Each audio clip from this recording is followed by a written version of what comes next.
Hello, welcome to your treat second story of the week. We're doing another midweek one like we did in half term today. But I did say it was a special one because I had another book that was on a similar theme to Greta and the Giants from Monday. Just before we move on to that, actually, I just wanted to share this book with you. This was brand new. Mr. Amazon delivered it to us this week, which I was really excited about. And it's brilliant. It's called What a Waste, and it's a really good information book, a factual book, all about different ways that we can protect the planet, but also ways that we're destroying it, which is really sad. On the front, though, what's really lovely, it says, I'm made with responsibly sourced materials. That means that they've been like the paper and things like that have been taken, possibly been recycled, so that lots of trees haven't been chopped down, or at least if for every tree that's been chopped down, maybe they've planted another one instead. And it says, and vegetable inks. There we go. So they didn't have to hurt any animals to get the ink from there. It says it's all about rubbish, recycling and protecting our planet. It's a fantastic book, and actually when we next use this book in school as a project, it'll be a really lovely thing for you to have a look at, because on page 1 it says the problem of waste. Do you know, we dump enough waste every year to fill a line of lorries going around the world, the whole world, 24 times. Isn't that crazy? And all of that rubbish has got to go somewhere. This week, when we were doing our work and I was going through it with Flynn, Isla said, is that why you're always telling Daddy off for not trying to recycle? I said, exactly, Isla. So we've now shared all of our work with Daddy as well, which means that he's doing a better job of recycling, hopefully, fingers crossed. Because in the Dodson house, there's always Mrs. Dodson and Mr. Dodson. I'm always having to tell him about recycling. Anyway, some fantastic work coming in from you guys already so far this week. Beautiful posters. Definitely tried to make it beautiful, make it attractive so that people read it, people look at it. Yeah, really good stuff. And taking it really seriously, which I knew you would. Of course you would. It's Hackthorn. Good at stuff like that. Miss Ranyard will be pleased when we tell her. Okay, so this book then is called The Last Tree. And it's on a similar theme to Greta and the Giants, but taken from a slightly different angle. Okay, so The Last Tree. Another poignant ending, though. Are you ready? Okay, if you can see it from there. Are you sitting comfortably? Then I'll begin. Once upon a time, a group of friends were looking for a place to live. It's a bit like Goldilocks, this bit. You ready? The desert was too hot. The valley, so that's deep down, was too wet. The mountain was too windy. Nowhere was quite right until they saw the first tree. Look how happy all those people are. And came to the forest where dappled light fell through the leaves and a gentle breeze twisted between the branches. Sounds glorious, doesn't it? Sound lovely. All summer long, the friends lived and played among the trees and slept on the mossy floor. Oh, they're having hugs. Look, jumping down from the trees to each other, swinging through the branches. The children are all playing. The dog's running around having a lovely time, having a snooze, look. Oh, what a happy place to be. When winter came, the breeze turned cold and they took a few branches for firewood. But where they had taken branches, the rain came through and put out their fires. Can you see the rain? It's all coming through those holes where they've taken the branches down. Oh dear. They chopped down a few whole trees to build shelters, but that made the forest colder still. Of course it would, yeah, because they've taken down, it's not as thick anymore, is it? So they cut down some more trees to turn their shelters into cabins. Can you see? Oh dear, can you see what's going to happen here? Soon it seemed that the more wood they took, the more they needed to take. When summer returned, the sun blazed down and there weren't enough trees left for them to shade. Of course, because they've all gone, haven't they? Yet a few more branches made a very pleasant porch. Before long, the people became skilled carpenters, and all summer they worked hard to make the perfect village. Look, porches for shade there. Look, they've used the wood there. Ladders for climbing up, more wood there. Oh, laundry poles, laundry pole ornaments. I don't know if you can see them, that they've put a little fancy bit on the top, yeah. Carpentry tables. So they've made a table with which to cut their wood on, out of wood. Rulers for making things straight, chairs for sitting under porches, wooden sculptures to look at. That's a useful use of the wood, isn't it? But when the autumn winds came through again, they whipped through the spaces where the trees used to be, throwing all the villagers' work into disarray.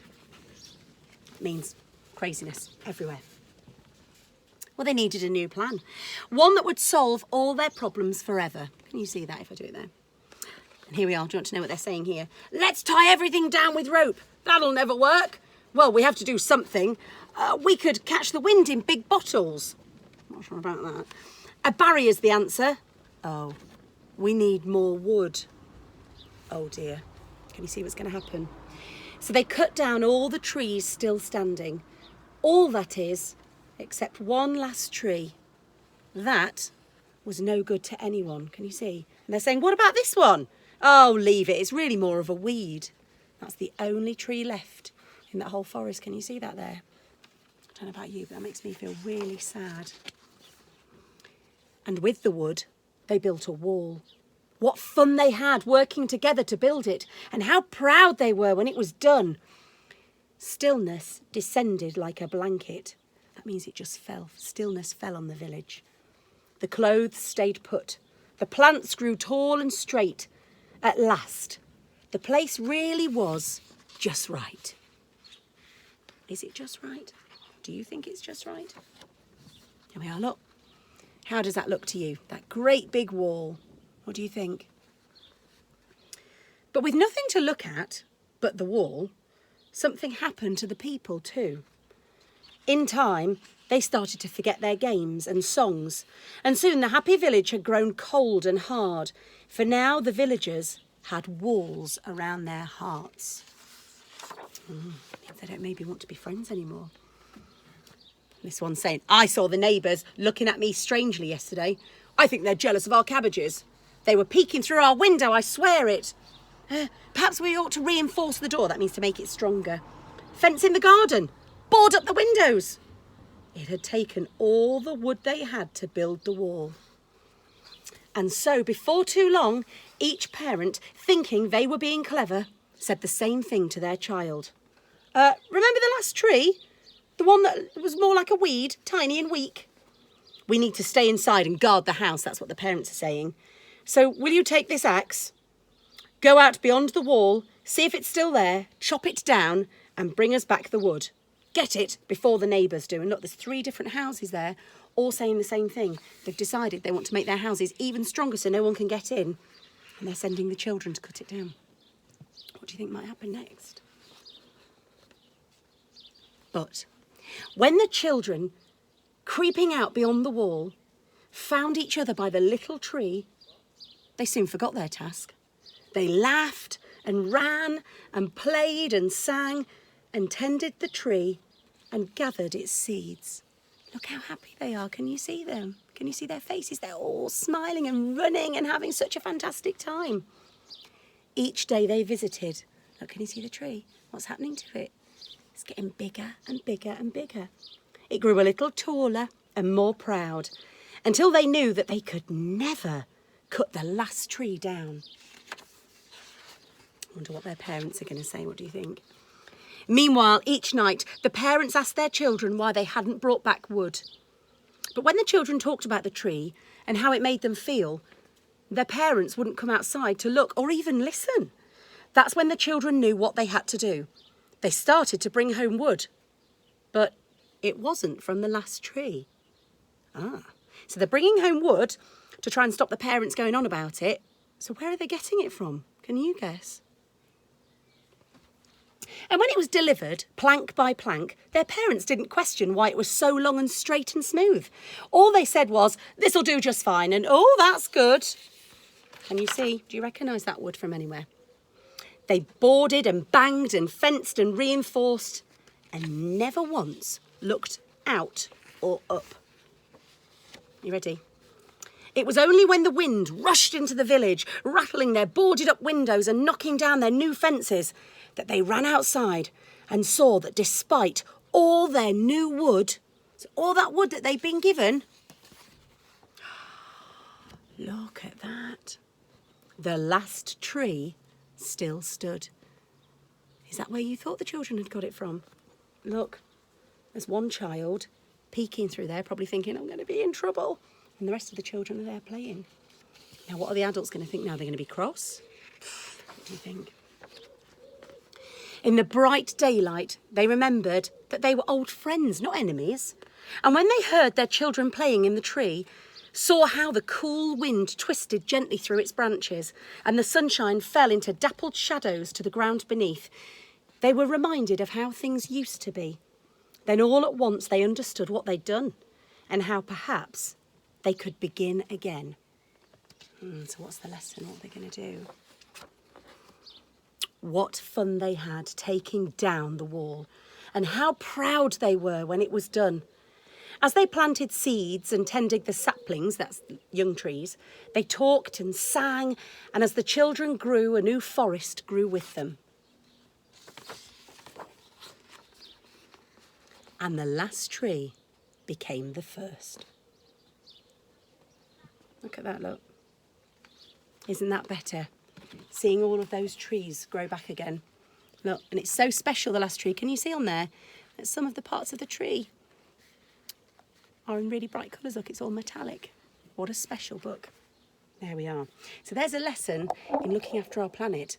Lots of trees are chopped down for very good reasons. But responsibly, what happens is in really large areas like big forests and things, where they chop trees down, then often they plant new ones. Because obviously we need paper. We use a lot of paper in school. It's one of the reasons that Mrs. Appleby is always so careful about us not wasting too much paper, because we know that trees have to be cut down to make the paper.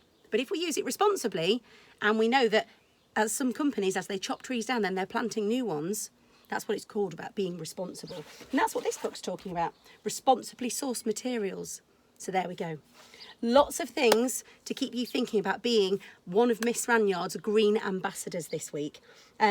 I can't wait to find out what else you've found out in your studies. I know there are lots of activities on the blog today that you might want to do. A little bit of art, a little bit of craft, a little bit of science, all testing out different things to do with the environment. And there's some STEM activities on there as well, which is for science, technology, engineering and mathematics. So just really good things to get your brains going.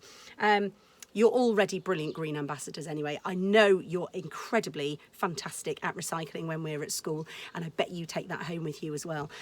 We've been having a bit of a go at trying to turn off all electrical equipment that we're not using, because sometimes it's so easy, it just stays on and you forget to turn it off. So as our household, we've been trying really hard to go round and do that as well. So that's been our job for the week. Anyway, I hope you enjoyed that story. There will be another story on Friday. So like I say, it was just an extra treat because it all fitted in with the theme this week. Wonder what you're doing to save the planet at home. Lots and lots, I shouldn't wonder. Anyway, enjoy the rest of your week. It's lovely to have you all back. We'll see you again soon. Bye, everybody.